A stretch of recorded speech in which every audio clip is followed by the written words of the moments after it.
Mulai dari seorang gadis remaja berusia 15 tahun yang bernama Jenny. Terlihat, Jenny sedang membuang air kecil di toilet dan tampak sedang memegang sebuah tespek. Jenny terkejut setelah mengetahui bahwa hasil dari tes tersebut positif hamil. Keesokan harinya, ia berangkat ke sekolah dengan terburu-buru dan langsung mendatangi kekasihnya yang bernama Juno. Jenny pun menceritakan semuanya kepada Juno, bahwa ia tengah hamil mengandung anak dari Juno. Juno pun terkejut ketika mengetahui hal tersebut. Mereka berdua pun memikirkan cara untuk dapat mengatasi hal tersebut. Terlihat Jenny mulai murung tidak seperti biasanya. Begitu juga Juno yang terlihat sedang menangis di dalam toilet. Ketika di rumah, Jenny mencoba untuk menghubungi Juno, tetapi tidak ada jawaban. Terkesan Juno mulai menghindar dari Jenny. Ketika di sekolah, Jenny pun langsung menanyakan ada apa dengan Juno yang mulai menghindari dirinya. Tetapi Juno berdalih bahwa dirinya tidak menghindar dari Jenny, melainkan sedang memikirkan cara untuk dapat mengatasi permasalahan mereka. Jenny pun akhirnya menantang Juno untuk adu panco. Jika menang, yang kalah wajib mengikuti keputusan apa yang diambil oleh yang menang. Di saat mereka adu panco, Jenny pun mengungkapkan semua perasaannya terhadap Juno yang sangat mencintainya. Nampaknya hal tersebut membuat Juno menjadi luluh dan akhirnya ia pun mengalah. Jenny pun meminta Juno untuk selalu ada di sampingnya dimanapun ia berada. Terlihat sisi keromantisan Juno yang membuat tulisan di lapangan sekolah yang bertuliskan bahwa Juno sangat mencintai Jenny. Hal tersebut membuat si isi sekolah menjadi heboh, begitu juga Jenny yang sangat bahagia mengetahui hal tersebut. Mereka berdua pun akhirnya membuat keputusan untuk tetap mempertahankan bayinya dalam kandungan dan memilih untuk menjadi orang tua walaupun masih SMP. Tetapi, mereka berdua merahasiakan tentang kehamilan Jenny kepada orang tua mereka masing-masing. Terlihat ketika di sekolah, Jenny melihat teman-temannya sedang makan pizza. Hal tersebut membuatnya menjadi ngiler untuk dapat makan pizza juga. Ternyata, ketika pulang sekolah, Juno pun mengajak Jenny untuk makan pizza di sebuah restoran. Terlihat hubungan mereka semakin hangat. Jenny pun mulai teringat ketika mereka pertama kali bertemu, yang awalnya Juno merupakan seorang murid yang baru pindah ke sekolahnya, dan langsung menjadi idaman para wanita karena ketampanan dan keahlian Juno dalam berolahraga. Dari sinilah awal pertemuan mereka sehingga menjadi pasangan kekasih. Juno pun mulai berusaha menjadi ayah yang baik untuk anaknya nanti. Ketika Jenny sedang mengidam hati sapi, pada saat tengah malam, tanpa pikir panjang, Juno langsung berangkat dari rumahnya menggunakan sepeda, hanya untuk membelikan hati sapi untuk sang pacar yang lagi ngidam. Oh, so sweet. Juno juga selalu membawakan buah-buahan untuk Jenny ketika berangkat sekolah, agar dapat menjaga nutrisi dari Jenny dan juga buah hatinya. Dengan keromantisan dari Jenny dan Juno, membuat teman-temannya menjadi iri dengan keromantisan mereka berdua. Dan kebetulan ketika di sekolah, mereka sedang mempelajari tentang alat reproduksi. Pelajaran kesukaan gue ketika SMP dulu nih. Di tengah pelajaran tersebut, gurunya pun menanyakan kepada muridnya, apakah ada di antara kalian pernah melakukan senam jari? Anjir, pertanyaan macam apa ini? Terlihat hanya satu saja yang mengangkat tangan yang menandakan bahwa murid tersebut pernah melakukannya. Guru tersebut hanya tersenyum mengetahui hal itu dan menjelaskan bahwa hal tersebut dilakukan lebih baik dibandingkan menyentuh wanita yang bukan istrinya. Dan guru tersebut pun sekali lagi bertanya dengan pertanyaan yang sama. Dan ternyata hampir semua muridnya mengangkat tangan. Lu berani gak sob jujur kayak mereka-mereka ini? Ketika pulang sekolah, Jenny menginginkan makanan yang asam-asam. Juno pun langsung mengabulkan keinginan dari Jenny.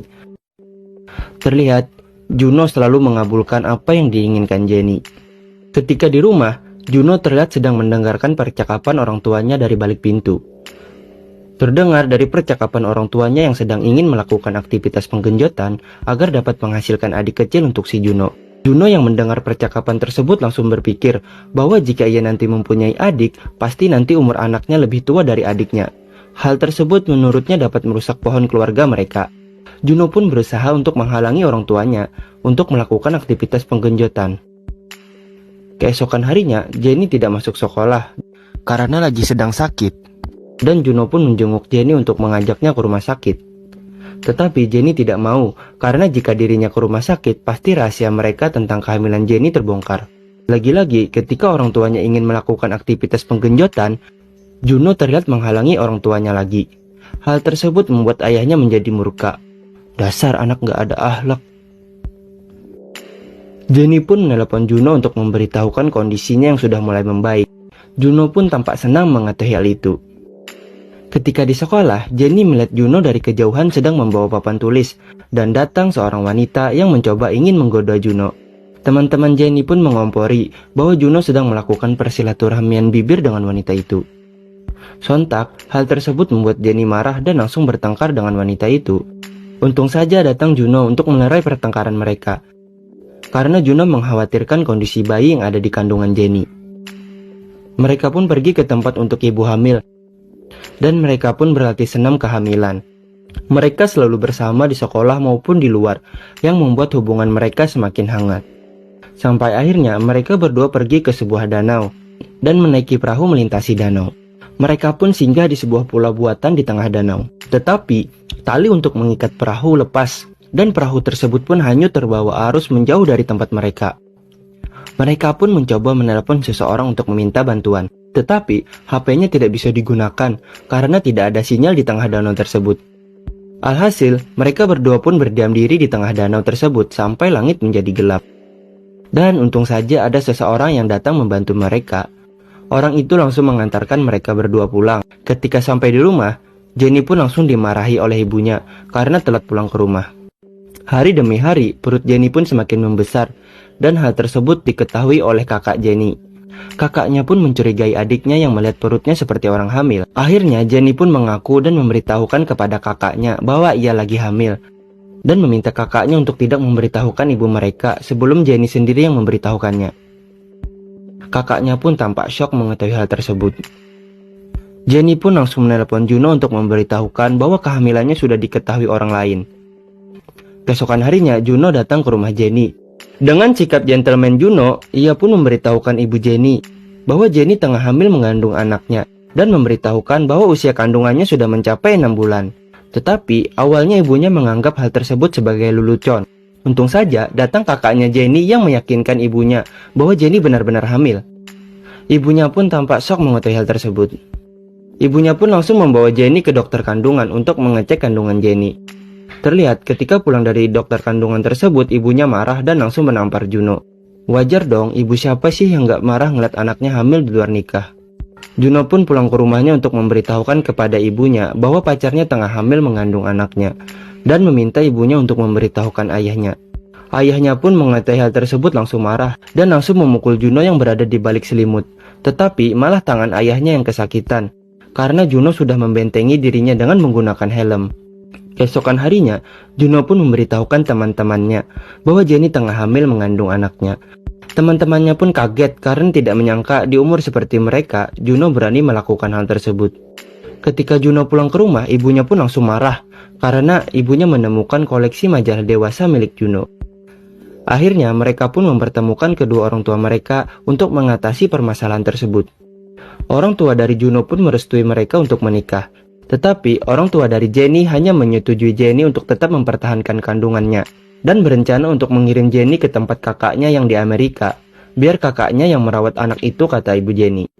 Jenny pun nampaknya tidak setuju dengan keputusan ibunya tersebut, dan mengancam akan bunuh diri jika ia dikirim ke Amerika. Tetapi ibunya tidak takut dengan ancaman Jenny. Akhirnya mereka berdua pun menikah dengan dibantu teman-teman sekolahnya. Mereka berdua menikah di lapangan basket sekolah. Walaupun berjalan tampak sederhana dan terlihat seperti acara ulang tahun, lebih lagi tidak didampingi orang tua mereka masing-masing, namun itu semua tidak mengurangi rasa bahagia mereka berdua. Sampai ketika Juno diberitahukan oleh teman-temannya bahwa Jenny akan segera dikirim ke Amerika, namun tidak ada dari mereka yang dapat menghubungi Jenny. Juno pun terus menunggu di depan rumah Jenny. Ibu Jenny pun mengetahui hal tersebut dan menelepon ayah Juno untuk memerintahkannya menjemput Juno yang setiap hari menunggu di depan rumahnya. Sampai akhirnya Juno mendapatkan informasi dari kakak Jenny yang memberitahukan bahwa Jenny sedang berada di villa. Juno pun langsung bergegas untuk mendatangi Jenny di villa yang disebutkan oleh kakak Jenny tadi dengan menaiki sebuah taksi. Tetapi di tengah perjalanan sang supir taksi tersebut kebelet pipis, dan supir tersebut pun mengucurkannya di pinggir jalan yang sepi. Di saat bersamaan, Juno melihat mobil Jenny yang sedang menuju perjalanan untuk berangkat ke Amerika. Juno pun meminta supir tersebut untuk bergegas menyusul mobil Jenny. dan mengatakan kepada supir tersebut bahwa di dalam mobil yang ia kejar terdapat wanita hamil yang sedang diculik, sehingga supir tersebut mengerahkan semua pasukannya untuk membantunya dalam mengejar mobil itu. Satu persatu, para pasukan taksi tersebut berangkat untuk membantu mengejar mobil Jenny. Sampai akhirnya mobil yang mengangkut Jenny tersebut terkepung oleh pasukan taksi, dan terjadi pertikaian ringan akibat informasi yang disampaikan Juno bahwa telah menculik seorang wanita hamil. Juno pun langsung menghampiri Jenny, tapi tiba-tiba ketubannya pecah. Jenny pun tidak jadi dikirim ke Amerika, dan Jenny pun melahirkan seorang bayi laki-laki. Kelahiran bayi tersebut disambut gembira oleh orang tua masing-masing dan juga teman-teman sekolahnya. Jenny dan Juno pun tetap melanjutkan sekolah, dan bayi mereka dirawat oleh ibunya Jenny. Kebahagiaan pun mulai dirasakan oleh kedua orang tua mereka masing-masing. Dan film pun tamat.